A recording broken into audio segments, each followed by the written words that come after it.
Mi-temps, nom féminin invariable. Définition, dans plusieurs sports d'équipe, chacune des deux parties d'un match séparée par du temps.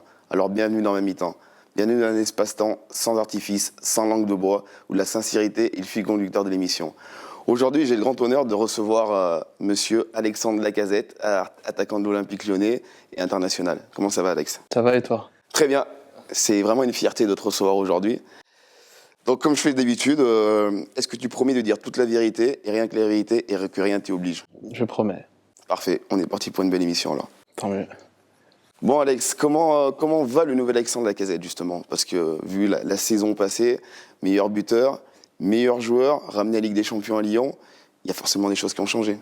Oui, c'est vrai, ça a changé. J'ai pris encore plus de notoriété au sein du club, au sein de que ce soit dans la ville ou de partout.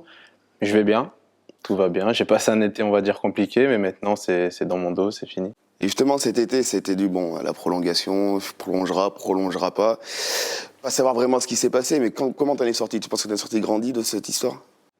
J'ai encore appris que le monde du foot, c'est pas aussi beau qu'on peut le croire. Après, il y a des bons côtés, des mauvais côtés. Mais en tout cas, ça m'a fait grandir, oui, mentalement. Et ça me dérange pas maintenant de savoir que j'ai passé un été comme ça. Et l'entourage dans tout ça? Tes amis, ta famille, comment ils ont réagi à tout ce qui se passait autour? Ils me suivaient quand j'étais déçu. Forcément, ils me voyaient déçu. Ils comprenaient pas toujours ce qui se passait autour de moi, mais ils ont toujours été là à me soutenir, toujours à me dire que c'est pas grave, on passe à autre chose. C'est qu'une période. Demain, ça ira mieux. Oui, par rapport à ça, justement, on ne connaît pas beaucoup en fait. On ne sait pas qui est vraiment Alexandre Lacazette. Est-ce qu'il est timide? Moi, on a des amis en commun qui me disent t'es dans un vestiaire, t'es extraverti, tu parles beaucoup, tu chantes beaucoup, mais t'as un rendu de temps en temps, et on a l'impression que t'es timide. Alors, qui est vraiment Alexandre Lacazette? C'est ça. Quand on me connaît pas ou que je ne connais pas, je suis plus réservé, on va dire. J'ose pas me lâcher parce que je connais pas les personnes en face. Mais quand je suis bien intégré dans le groupe ou que je suis avec des personnes que je connais plutôt bien, j'arrive à me libérer et être moi-même. C'est un moyen de se protéger ou c'est naturel? C'est naturel et en même temps, c'est vrai que ça permet de me protéger, surtout dans le monde dans lequel on vit. Le regard des gens peut vite changer. On est très observé et en tout cas, ça me permet de me protéger. Bien, bien, bien. Donc, on va refaire un petit flashback par rapport t'es un vrai Lyonnais, un pur produit lyonnais, donc t'as intégré Lyon, il me semble, à 12 ans. Et j'ai eu l'occasion de discuter avec ton entraîneur que tu as eu à 12 ans, il m'a dit il n'a pas changé. Le même style de jeu, le même joueur, buteur, tu as toujours été un buteur. J'ai toujours aimé marquer. Après, on m'a souvent mis sur les côtés pour que ça soit travailler mon foncier ou que ça soit par rapport à la demande du coach en fonction des autres joueurs. Mais oui, j'ai toujours aimé marquer et aider l'équipe dans ce sens-là. Et je m'en rappelle à l'époque, Cyril me disait de ne pas changer mon jeu quoi qu'il en soit et que j'irais loin, donc je l'écoutais. Pas bien fait, en tout cas, c'est un bon conseil. Il y a quelque chose aussi, ce côté foncier qui revient souvent. Quand je parle avec les anciens éducateurs ou les préparateurs physiques que tu as pu avoir, ils me disent que ça a toujours été un super joueur, mais il lui manquait le foncier. Oui, parce que j'aimais pas. J'aime pas courir dans le vent comme ça, on va dire, sans qu'il y ait de ballon. Mais on a toujours besoin de ça. J'ai pris du temps à le comprendre, à l'assimiler. Maintenant, je sais que tout joueur a besoin d'un bon foncier, mais on va dire que j'étais pas aussi développé que d'autres. C'est ce qui est aussi un peu étrange dans ta progression, c'est que tu n'as pas vraiment été un vrai titulaire dans toutes les catégories. Même en équipe de France jeune, je regardais, tu étais souvent le joker de luxe qui rentrait, qui était hyper performant. Et ça, c'est quelque chose que je trouve ça assez étrange pour un joueur qui finit, qui arrive à devenir pro, qui est à ton niveau aujourd'hui, de ne pas avoir été titulaire dans les catégories de jeunes, c'est assez, il y a un décalage en fait. Oui, après, je marche beaucoup à la confiance. Et en jeune, on va dire qu'ils faisaient beaucoup plus confiance à d'autres joueurs qui, eux aussi, méritaient peut-être sûrement plus que moi. Mais moi, je prenais ce qu'on me donnait, je criais pas, il n'y avait pas de souci. J'étais tranquille, on va dire. Et je forçais pas les choses. Et c'est pour ça que je rentrais de temps en temps ou que jamais explosé comme d'autres. Et justement, quand on est jeune, bon, les jeunes qui réussissent, on va dire, qui ont l'habitude d'être en devant, toi, tu étais en arrière, et aujourd'hui, on va dire que tu es vice-capitaine de l'équipe, tu es la star de l'équipe, tu es l'une des stars du championnat. Comment on vit tout ça, en fait, le regard des gens, le regard des supporters, et même de ses coéquipiers? des supporters, je m'aperçois que je suis très attendu, encore plus qu'auparavant, que j'attire beaucoup plus d'enfants qui sont derrière moi, qui veulent une photo, des autographes, donc ça fait plaisir, même si je suis quelqu'un plutôt de réservé qui est pas trop pour ce succès-là. Je préfère le laisser à d'autres, mais c'est le jeu, j'ai pas le choix. Après, les coéquipiers, je sais qu'ils attendent beaucoup de moi et que c'est mon rôle de marquer, donc quand j'y arrive pas, forcément, je suis déjà déçu pour moi, mais aussi pour eux. Et à ce sujet, on m'a dit qu'il y a eu un petit déclic dans ta carrière, j'ai lu ça aussi, une rencontre avec Thierry Henry. Pour en savoir un peu plus? Il m'a dit, c'était pas des grandes paroles, mais c'était des choses auxquelles je pensais pas, comme on n'a plus le droit d'être moyen quand on a fait une bonne saison, on peut plus se satisfaire de certaines choses que moi je portais pas vraiment attention. Donc c'est vrai que dès qu'on a ça en tête, on commence le match en se disant on a intérêt à être très bon parce que sinon c'est pas assez. Ça permet de travailler et faire de meilleures performances. Donc après ça, donc on va dire, on va reparler, on va un petit flashback encore une fois. Le tube de l'année, ça a été quand même Fekir Lacazette. Donc aujourd'hui, est-ce qu'on se sent orphelin d'un tel joueur, un tel coéquipier? C'est vrai que Nabil me manque parce que c'est un super joueur. Vous n'avez pas vu encore tout ce qu'il pouvait faire parce qu'en entraînement, il fait des choses exceptionnelles. Maintenant, ça fait partie de ma saison. Je ferai, on va dire, sans lui.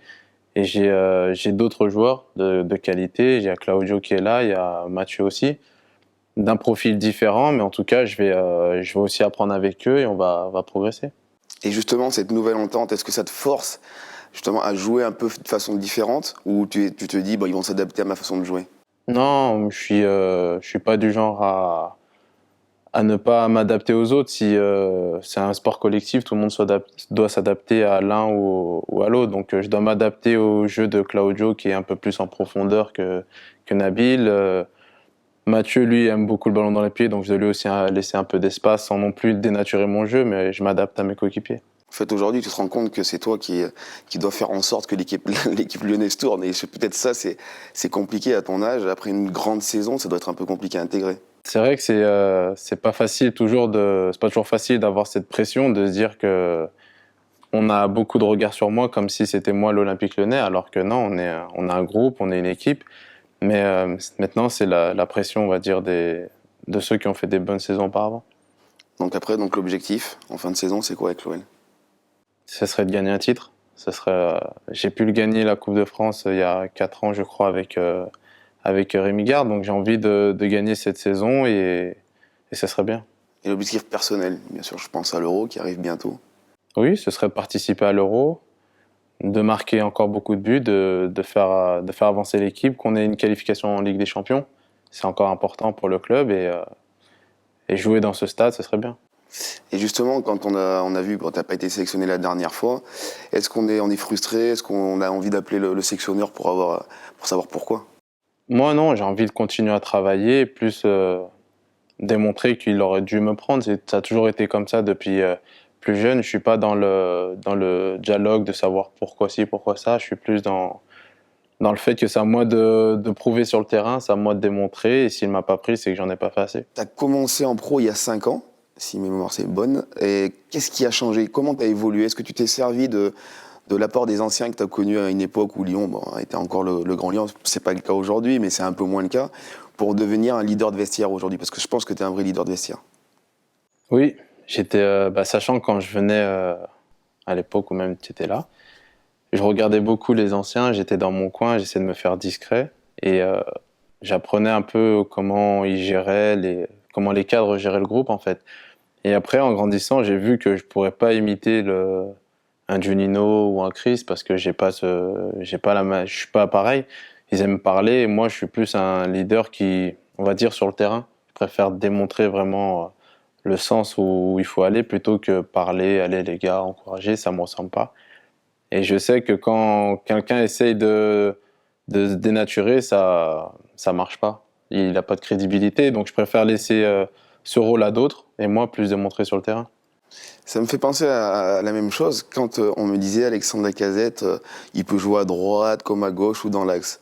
Toi, honnêtement, t'as passé dans l'axe. Oui, moi je préfère jouer dans l'axe et j'ai plus de plaisir, plus de repères. Maintenant, pour moi, c'est l'équipe qui prime. Si le coach me dit ce soir on gagne si tu joues à gauche, je vais jouer à gauche parce que j'ai envie de gagner et que c'est comme ça que j'ai grandi. C'est pas, pour moi, c'est un sport collectif, donc faut penser au groupe avant tout. Et justement, par rapport à ça, on a vu un début de saison où on s'est senti un peu, où Bière Fournier t'égratigné. Pour quelle raison? Peut-être lui pourra t'expliquer. Et j'ai l'impression que tu es un joueur sentimental, tu as besoin d'être suivi, tu as besoin qu'on ait confiance en toi, donc ça a dû vraiment te blesser. Oui, ça m'a blessé. Après, lui, c'était plus pour me piquer et que je puisse revenir. Moi, au contraire, ça m'a plus déçu qu'autre chose. Maintenant, on s'est expliqué. C'était sa manière de voir les choses. On est passé à autre chose. Après, en début de saison, j'ai voulu forcer pour aider l'équipe plutôt que de me reposer. Ça n'a pas été utile. Du coup, ça m'a appris que quand le corps il est pas bien, ça sert à rien de forcer. Donc, c'est une période que j'ai traversée qui m'aura fait grandir. Tant mieux, tant mieux. Et la suite logique, toi, t'ambitionnes quoi? Rester à Lyon, aller voir plus loin, une carrière à la Benzema? Oui, une carrière avec Karim, tout le monde en rêve. Maintenant, si en fin de saison, il y a l'opportunité de partir parce que j'ai fait une belle saison et que j'ai amené le club là où il voulait être, il n'y a pas de souci. Maintenant, je suis encore sous contrat, donc il n'y a pas de problème non plus pour rester. Et la place de Lyon dans ce championnat, c'est Dauphin de Paris ou Petitier Paris? Non, je pense qu'on est quand même le dauphin de Paris. Paris a de très très grands joueurs, des joueurs qui ont connu des Coupes du Monde, des finales de Ligue des Champions. Chez nous, il n'y a personne qui a connu ça, donc c'est dur de rivaliser. Maintenant, dans le foot, tout est possible, mais sur une saison, c'est difficile quand même. Et quand on affronte ce Paris-là, qu'est-ce qu'on se dit en tant que joueur? Parce que c'est une équipe qui fait rêver sur le papier, même quand on les voit jouer de temps en temps, ils sont vraiment exceptionnels. Et qu'est-ce qu'on se dit? Je pense que pour une fois, je suis à la place des petites équipes qui rencontrent l'OL, que j'ai toujours connu ça petit. On a envie d'être l'équipe qui réussit à la faire tomber ce soir-là, contre qui elle aura du mal. Et ça se passe pas toujours comme on veut, mais en tout cas, c'est le rêve, c'est le souhait qu'on se fait avant le match. Donc voilà, jouer dans une équipe comme ça peut te tenter. Oui, c'est tentant. Jouer dans un beau stade, dans une grosse équipe, tout entouré de très bons joueurs, ça fait rêver. Maintenant, faut le mériter et il faut travailler pour. Merci Alex, Merci, bonne continuation à toi et Pas de plein de bonnes souci. choses pour l'avenir. Merci beaucoup. Merci à tous et à bientôt dans une prochaine mi-temps.